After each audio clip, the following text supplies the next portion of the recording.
Baby mine, don't you cry. Baby mine, dry your eyes. Rest your head close to my heart, never to part, baby of mine.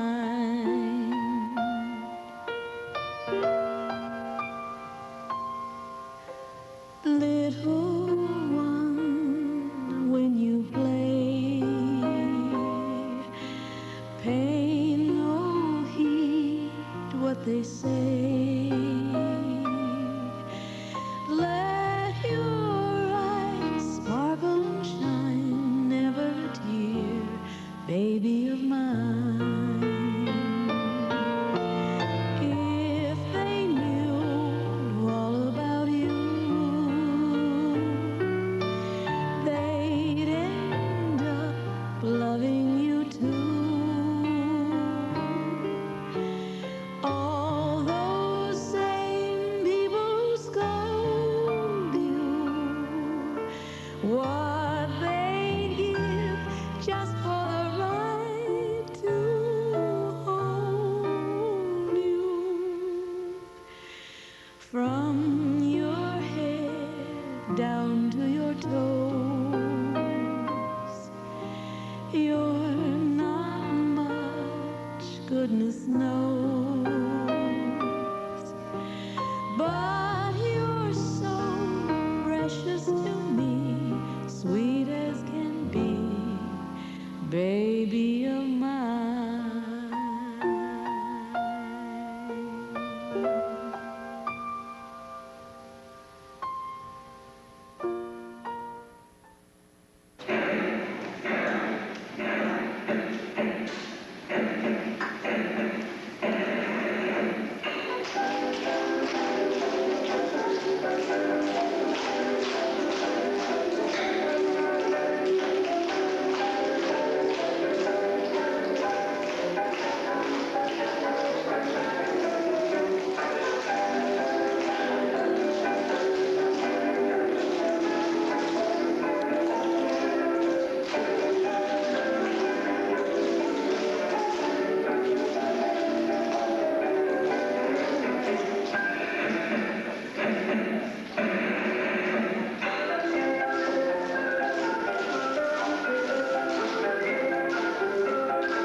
say, oh well, I never was there ever a cat so clever and magical, Mr. Mistopheles.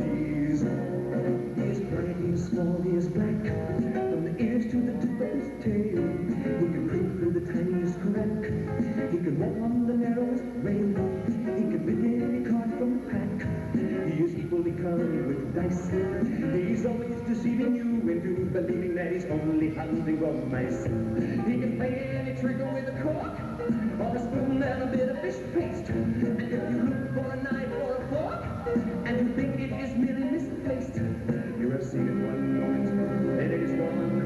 You find it next week lying down. And we all say, oh, well, I never was there ever a cat so clever and magical, Mr.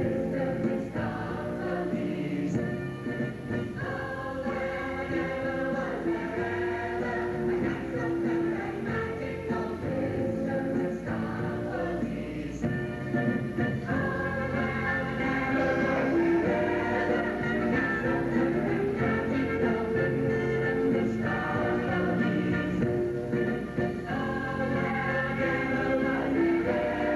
cat so clever and magical, Mr. Mistopheles. Vague and aloof, you would think there was nobody shyer, but my voice has been heard on the roof when I was curled up by the fire, and I've sometimes been heard by the fire when I was about on the roof. At least they all heard that somebody heard, which is incontestable proof of my singular magical powers. And I've known the family to call me in from the garden for hours, but I was asleep in the fall. And the this phenomenal cat produced 7 cats to ride on.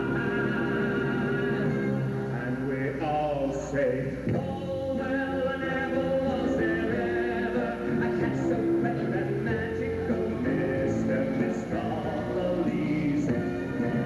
Oh well, I never was there ever a cat so clever and magical, Mr. Mistopheles.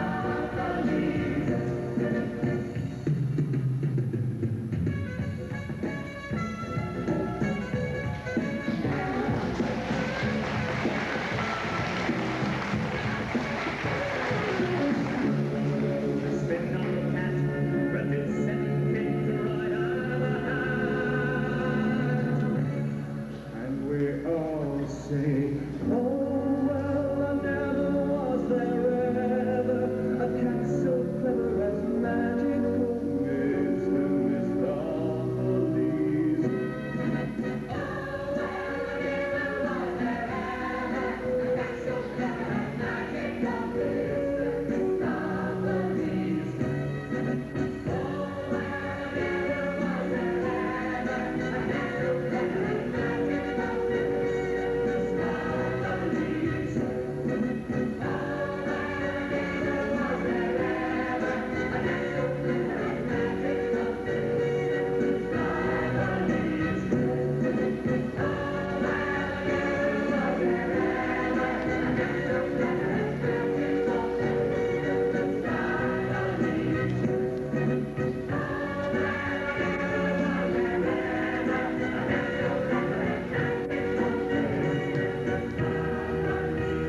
Ladies and gentlemen, I give you the magical Mr. Mistopheles.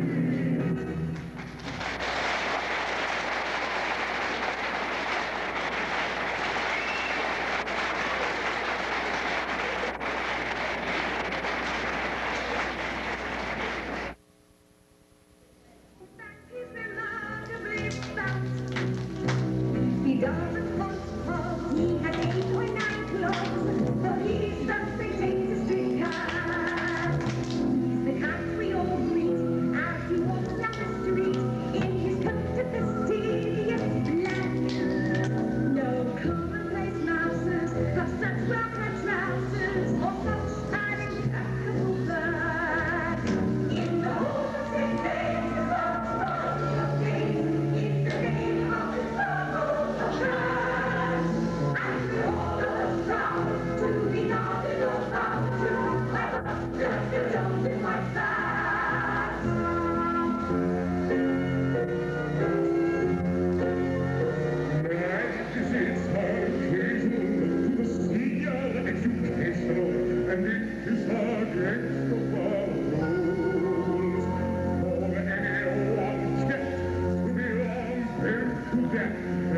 joys you hear of fools.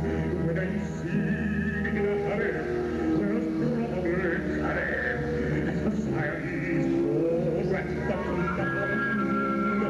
When I look for gloom, and I lust to get the tomb from cats that's within and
delight to work with. They have all worked very hard, and I hope you've enjoyed this as much as we have.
belief in the importance of strict routine. There's some grumbling about chores, but the boss's authority is rarely questioned. The ship's hold becomes... Reviews are very popular. Shackleton wins the award for Worst Singer, though there are several close contenders. The real enemy is the tedium, dealt with by ever more drastic measures. We all had our hair cut, and then we had our photograph taken in the Ritz. We do look like a lot of convicts, and we're not much short of that life at present, but still hoping to get to civilization someday. The complacency is shattered one evening in early April. Millions of tons of ice are being shoved up against the Endurance. Shackleton recalled that ominous night. During the night of the 3rd, we heard ice grinding to the eastward, and in the morning we saw that the young ice was rafted 8 to 10 feet high in places. This was the first moment of the danger that was so greatly to threaten us in later months. I gave orders that accumulations of snow, ice, and rubbish alongside the Endurance should be shoveled away. The enormous efforts to relieve the pressure on the ship are hopeless. Even with her 3-foot-thick hull, the Endurance is at the mercy of far greater powers than she could ever hope to overcome. July 14th, 1915. All hands standing by. We had a slight shock last night. There was a noise under the bottom aft, the same as if the ice had broken up. The boss thinks it was a whale, but I think's different. Shackleton orders a special watch. It is a stressful and exhausting night, and in the morning, the pressure looks even worse. The assaults by the ice continue for weeks. The wind howled in the rigging, and I couldn't help thinking it was making just the sort of sound you would expect a human being to utter if they were in fear of being murdered. Shackleton said at length, "You'd better make up your mind that it is only a matter of time. What the ice gets, the ice keeps."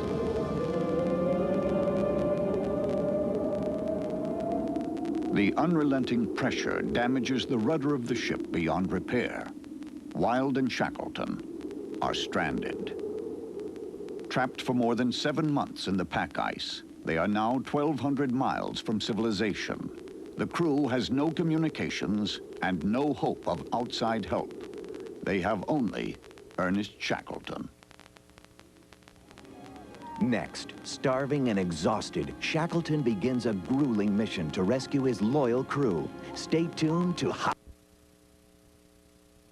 18th, 1915. The Endurance has been trapped for 9 months. A wave of pressure causes the ship to keel over 30 degrees in a matter of seconds. Bent and twisted, she begins to leak dangerously. All hands work ceaselessly throughout an interminable night, pumping and repairing the damage. Even blankets are used to try to contain the leak.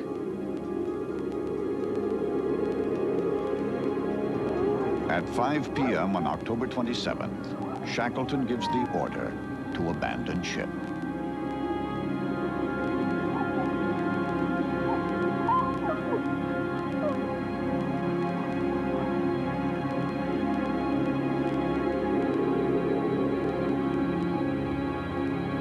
The attack of the ice reached a climax at 4 o'clock. After long months of ceaseless anxiety, after times when hope beat high and times when the outlook was black indeed, the end of the Endurance has come. To his men, Shackleton says simply, "Ship and stores are gone, so now we'll go home." But in his own diary, he writes, "I pray God I can manage to get the whole party to civilization." The boss is facing the most crucial test of his life. Shackleton tells his crew that they will head for the nearest supply depot, left behind years earlier on Paulet Island, 346 miles away.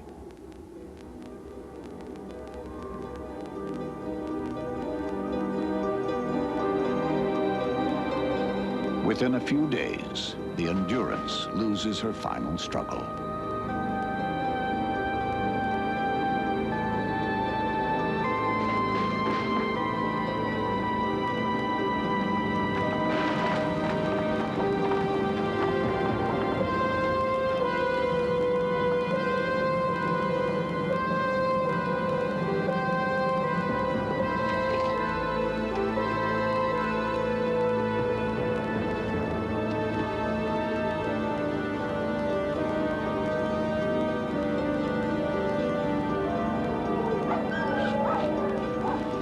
The men attempt to march, but the terrain is impassable. Everywhere they turn, the ice blocks their way.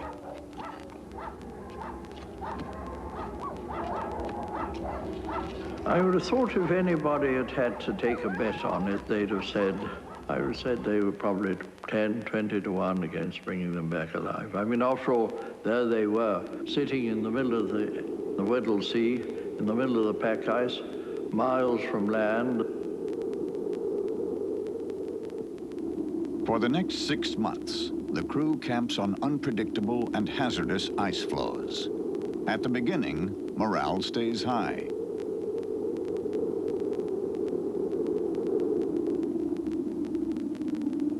Shackleton's hopes are pinned on 3 small boats in which he plans to set sail when the pack opens. But if the Weddell Sea had crushed the Endurance, what could it do to these fragile craft? In the meantime, they drift helplessly with the pack. They were moving. They were on a moving ice floe, of course.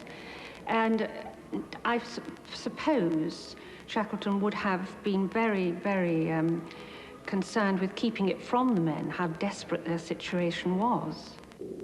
In time, the supplies become depleted. The men hunt whatever game they can find, but food becomes an obsession. February 1916. The food is pretty well all meat. Seal steaks, stewed seal, penguin steak, stewed penguin, penguin liver, the latter being very good indeed. The cocoa has been finished for some time, and the tea is very nearly done. As the months pass, game becomes scarce. Lunch is 1 biscuit, and 3 lumps of sugar are issued each day. On March 30th, Shackleton orders the men to shoot the surviving dogs. Now, they can eat. They come tantalizingly close to Paulet Island, but in the end, they drift helplessly past it and its vital supply depot. They have been marooned for 14 months. Yet Shackleton somehow manages to keep his men from sinking into what could become fatal despair. People tell me that 50 times a day, people said, "What do we do now, boss? Okay, boss?" He was known as the boss. And I think they literally had a pattern of activity that he controlled. And when they got to the end of a task, they turned to him, "What do we do now, boss?" The boss has to plan a new course of action after their near miss with Paulet Island. He will aim for Elephant Island instead, 100 miles to the north. The next decision on the morning of April 9th is made for him. At 11 a.m., our floe suddenly split right across under the boats. We rushed our gear onto the larger of the 2 pieces. Our home was being shattered under our feet. They take to the boats and in a roaring sea begin a dash for Elephant Island. For the next 7 days, they fight a heroic battle. The storms are enormous. They go days without sleep. Thirst becomes overwhelming, and their mouths and tongues are so swollen they cannot swallow food. Leading them through 17 hours of darkness each day is Frank Worsley, Shackleton's brilliant navigator. The temperature was 20 degrees below freezing point. Greenstreet's right foot had got badly frostbitten, but Lees restored it by holding it in his sweater against his stomach. My eyes began to fail me. I could not see or judge distance properly and found myself falling asleep at the tiller. Yet Worsley's uncanny navigation brings the 3 battered craft to the bleak shores of Elephant Island. The men have not touched solid ground in more than 16 months. For the first time in 3 days, they have a meal and a hot drink.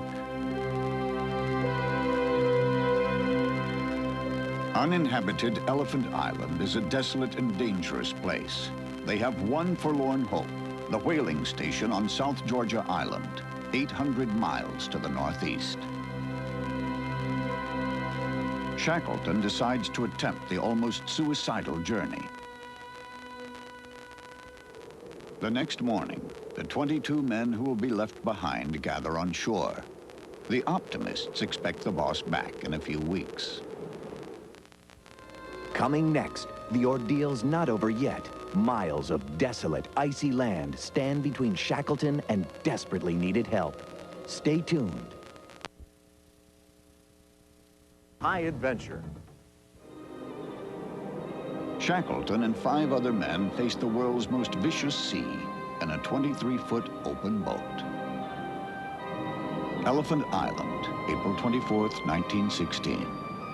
We watched them until they were out of sight, which was not long, for such a tiny boat was soon lost to sight on the great heaving ocean. As she dipped into the trough of each wave, she disappeared completely, sail and all. 3 days out, their craft is hit by a powerful gale. Enormous waves, 50 or more feet high, batter them relentlessly as they struggle in a last desperate effort to reach help.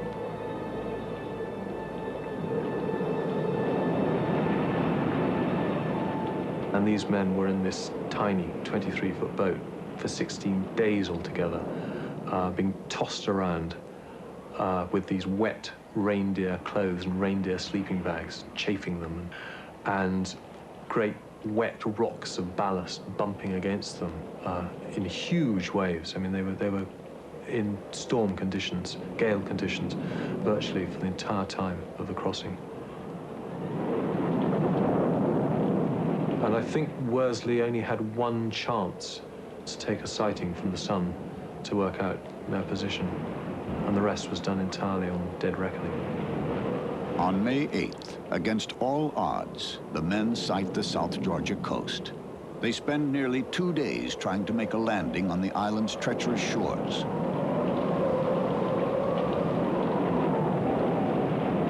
And it is the most wild coast with huge glaciers flowing down into the sea. And I think it was just as they finally managed to get through some rocks into this tiny little bay and drag the boat ashore, stumbling and slithering on the wet rocks and seaweed, that the main pin holding the rudder fell out just at that moment as they landed. Incredible fortune that it had lasted till then. Fate compels them to land on the side of the island opposite the whaling station, which lies over an interior of glaciers and mountains that no human being has ever crossed.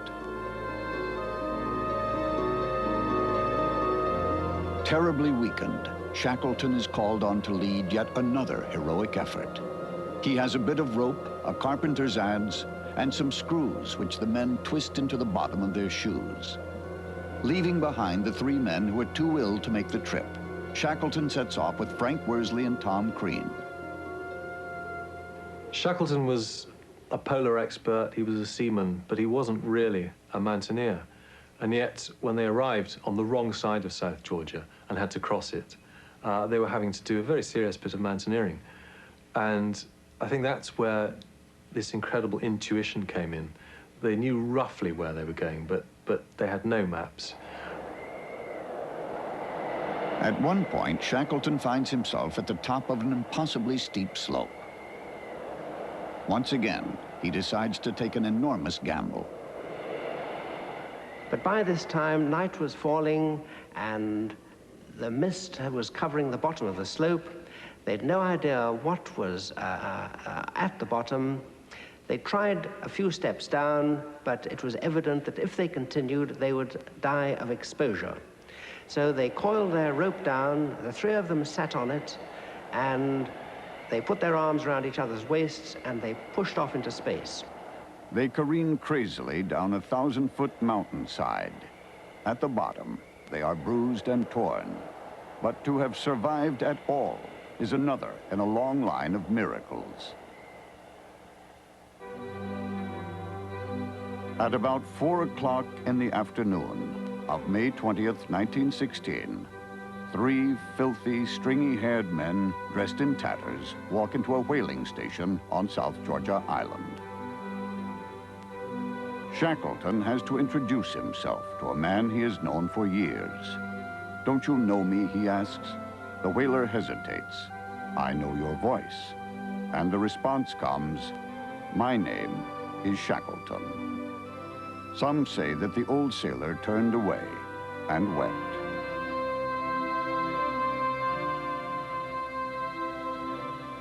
Less than 3 days later, Ernest Shackleton leaves South Georgia to return for his men on Elephant Island. It takes him more than 3 months and 4 different attempts. On August 30th, 1916, he finally sights the dismal coast. A signal fire can be seen burning faintly. Shackleton, though, has no way of knowing how many of his men are still alive. Yet on the beach is gathering the entire Elephant Island crew. All 22 men have survived. On shore, the realization slowly sinks in that the boat is really there, that the unendurable has been endured. Ernest Shackleton, the boss, has come to take them home.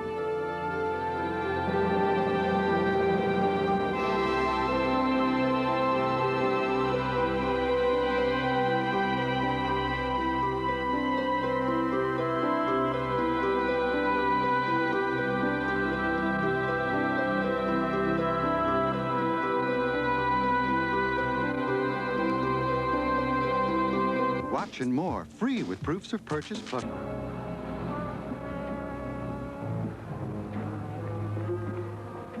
Oh, dirty, miserable, backbiting skunks. If I could just get my hands on one of them. There, Cal, look.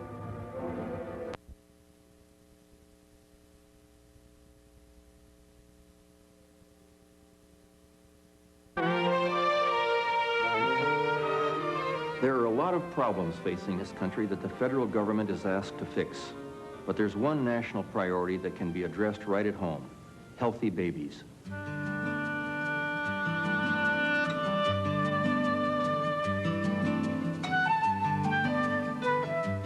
If you're going to have a baby, talk to a health care provider. They will tell you about the importance of regular checkups, eating the right foods, and getting proper exercise. You can even get answers to your questions about any medications you may use. And if you can't stop drinking, please seek medical help immediately, because being responsible about these and other issues may make a difference in the health of your baby. That's an important priority for your family and our nation. Thank you. This message was brought to you by the Licensed Beverage Information Council and America's Broadcasters. Lights, camera, traction! Hey, come on, join the Goof Troop. The party's on!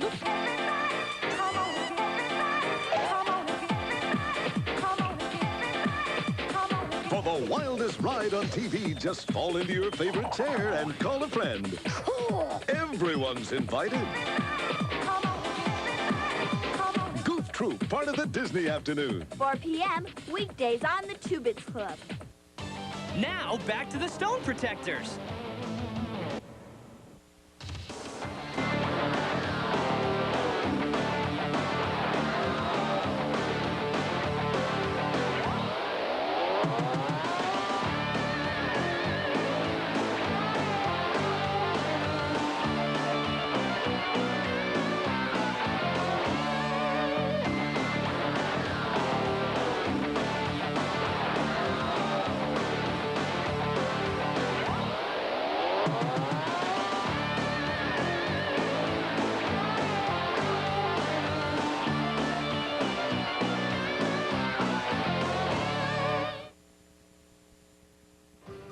There's only one show in all of TV worth watching.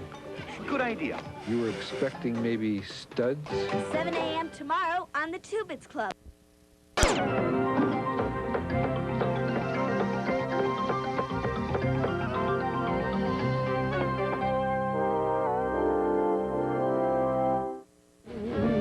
Welcome to Great Chefs of New Orleans. featuring chefs' recipes and cooking hints from the finest restaurants in one of America's premier dining cities. This time from Gretna, Louisiana, Willie Combs.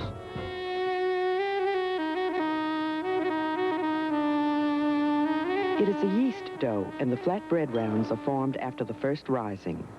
For 10 rounds, Chef Cone uses a 1/4 ounce dry active yeast, 1/2 tablespoon of sugar, 2 1/4 cups lukewarm water, 3 cups all-purpose flour, melted butter, and sesame seeds. There are quite a few places in town where they do lavash, but we are the only ones I know of who makes it fresh on a daily basis. I have a friend who's an Arab, Lebanese, and he was doing it at his restaurant up in St. Louis somewhere on a short basis because he got too busy and couldn't do it anymore. So he sent me the recipe and I started doing it, and it's been a hit ever since. So that's how we got into lavash. And today we don't have it, which is sometimes on weekends when we're running out of time, because it's time consuming to make it. It's easy, as you can tell by the recipe, but it's very time consuming if you have to do it for 100 or 200 people. So sometimes we're running out on weekends, and it guarantees for complaint.